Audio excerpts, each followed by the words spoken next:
Olá a todos e sejam bem-vindos a mais um vídeo de conteúdo dentro da plataforma Moretio.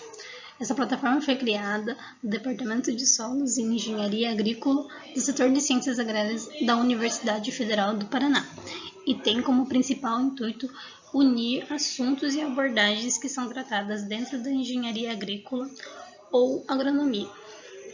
Bem, o meu nome é Sara Correia de Almeida, eu sou graduanda do curso de Agronomia da Universidade Federal do Paraná e atualmente curso a disciplina de Energia na Agricultura, que é ministrada pelo professor Jorge Luiz Moretti de Souza.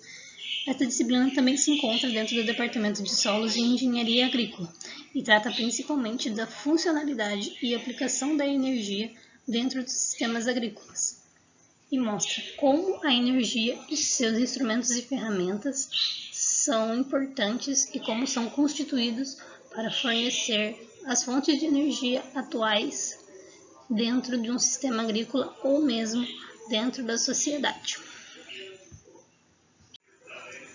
Nesta apresentação, nós iremos tratar sobre a conceituação de motores elétricos especiais. Então, eu irei abordar qual é o funcionamento desse motor, como eles são divididos e quais são as aplicações dele dentro da nossa sociedade. A primeira pergunta a ser feita é: o que são motores especiais? Bem, dentro do conceito de motores especiais, podemos definir que estas são máquinas compostas para adequar-se às variações de frequência e velocidade das cargas oferecidas aos equipamentos, uma vez que, dentro dos sistemas de corrente que se encontram em várias situações, tanto industrial, residencial ou mesmo agrícola, a variação de corrente e eletricidade que ocorre nesses locais é muito grande.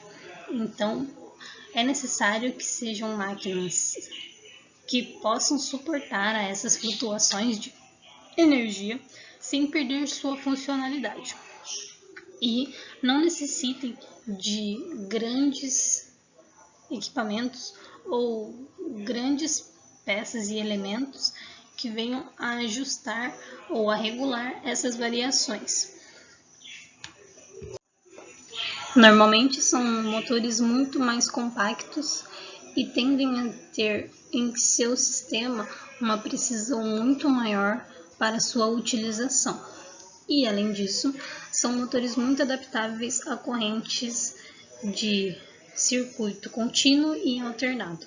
Como citado anteriormente, a variação desses componentes pode ser muito prejudicial para o funcionamento elétrico de qualquer equipamento. Então, os motores estarem preparados para esse funcionamento é de extrema importância. Podemos dividir então os motores especiais em 3 categorias: os motores universais, os motores de passo e os servomotores. A seguir, vou começar a explicar alguns desses modelos de motores e quais são as suas aplicações. O primeiro motor a ser explicado é o motor universal. Como citado anteriormente, ele possui uma alimentação adaptável à corrente alternada e contínua.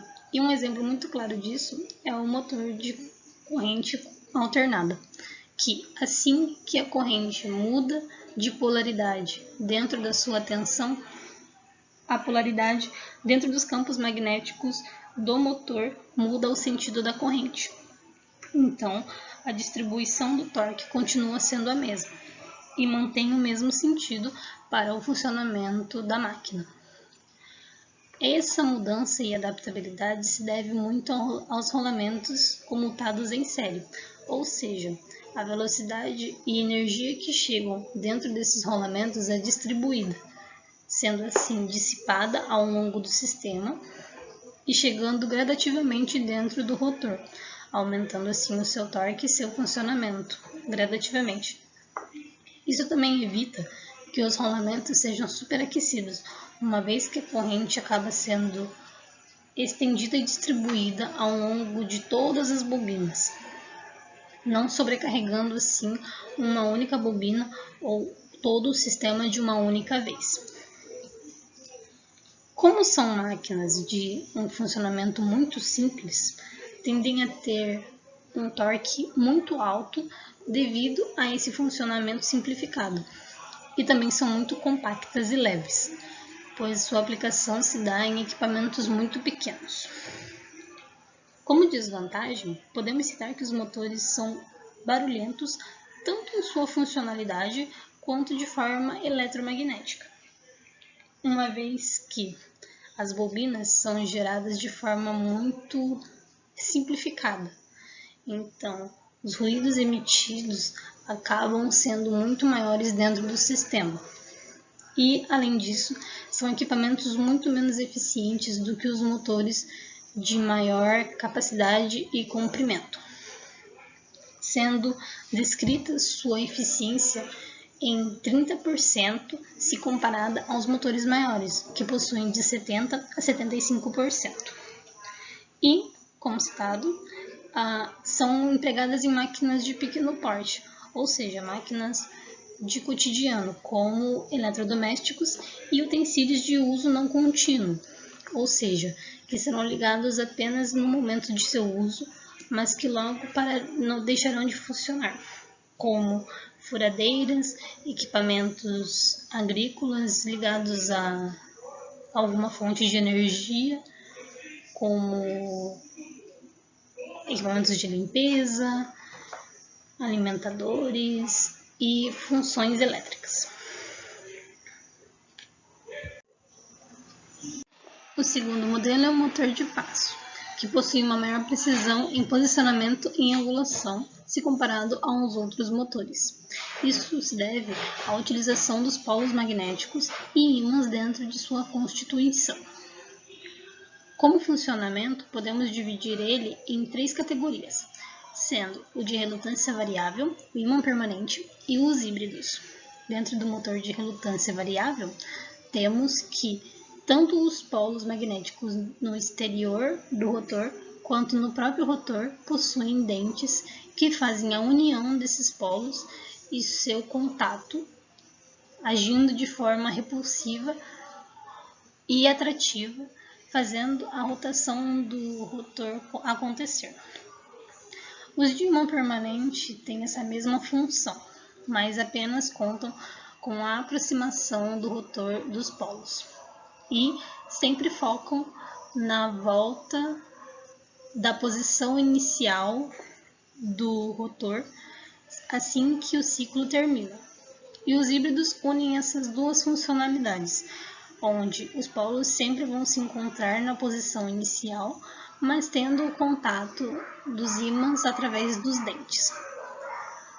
Como são modelos de maior precisão, normalmente são utilizados em sistemas automotivos, impressoras e modelos de robótica, como sistemas de drones e algumas máquinas da agricultura de precisão, que exigem a condução mais linear desses equipamentos. Por último, temos os servomotores, que são motores síncronos de posicionamento guiado por um sinal de controle, ou seja, de forma remota ou mesmo dentro do sistema, eles dependem de uma indução de sinal para que seu funcionamento e regulação da resistência e velocidade sejam limitados e sejam adequados para a atividade a qual ela vai ser exercida.